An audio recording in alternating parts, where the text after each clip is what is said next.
చిన్నానను అతి దారుణంగా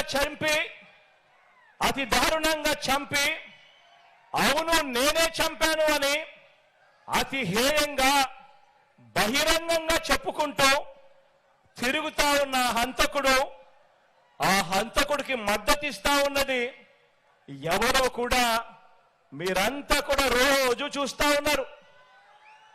ఆ చంపినోడు ఉండాల్సింది జైల్లో, కానీ ఆ చంపినోడికి మద్దతిస్తూ నేరుగా నెత్తిన పెట్టుకొని మరీ మద్దతు ఇస్తా ఉన్నది ఈ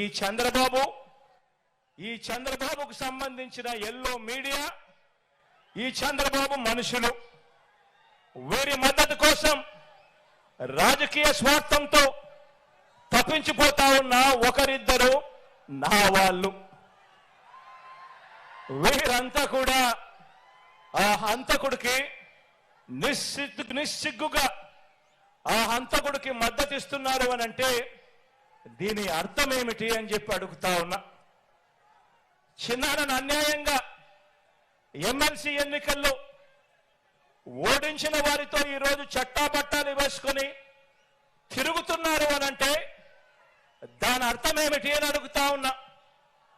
ఇంతటి దారుణం చేస్తూ దీన్ని నన్ను దెబ్బతీసే రాజకీయమని వారికి వారే చెబుతున్నారు అని అంటే ఇది కలియుగం కాకపోతే ఇంకా ఏమిటి అని అంటా ఉన్నాను ఈ సందర్భంగా.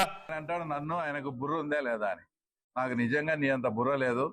ఎందుకంటే మీ మాదిరి బుర్ర అంటే ఏమీ తెలియనట్టు మీ మనిషిని మీరే ఇంట్లో చంపేసి ఏమీ తెలియనట్టు జమ్మల పడుకుపోతా శివప్రకాశ్ రెడ్డి అన్న ఫోన్ చేసి ఉంటే నేను వచ్చినానని ఆడచూచానే దానికి ఒక బ్లడ్ వామిటింగ్స్ అని ఒక కొత్త పేరు పెట్టి అవన్నీ రక్తం అందరినీ తుడిపించి ఆ కేసును మా మీద వేయాలని చూసేంత బుర్ర అయితే ఆ తర్వాత వాస్తవంగా మాకు లేదు.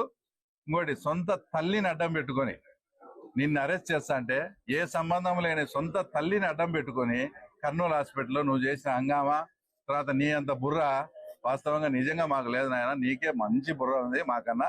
రాజశేఖర రెడ్డి తర్వాత 2019 నుంచి 24 మధ్య మీరేం చేసినారు? అది కదా మా పాయింట్. ఏది కంప్లీట్ చేసినారు అన్ని అసలు లాస్ట్ కు మీరు మీ సొంతం ఇంటికి పోయే బాక్రాపురంలో సిమెంట్ రోడ్లు కూడా వేసుకోలేకున్నారు.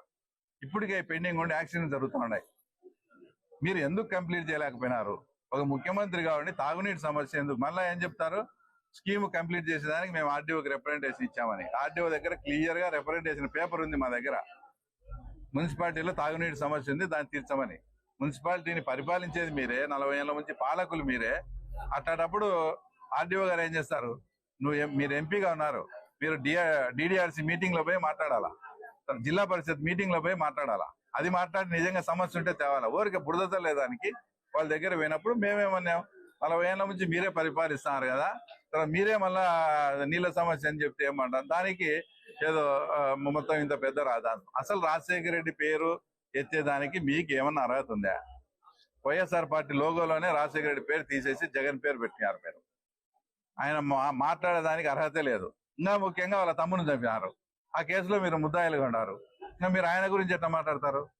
ఏదైతే అంతకుముందు పాతకాలంలో యాదవ కులంలో ముసలం పుట్టినట్టు వైఎస్ కుటుంబంలో ఒక ముసలం రూపంలో నువ్వు పుట్టావు. బీటెక్ రవి అనే వ్యక్తి ఉద్యోగాల్లో కానీ ట్రాన్స్ఫర్ లో కానీ మైనింగ్ లో ఇట్లా అక్రమాల్లో కానీ డబ్బు తీసుకుని ఒక్క క్షణం ఏదైనా నిరూపించండి, మేము రాజకీయాలైనా అనుకుంటాం.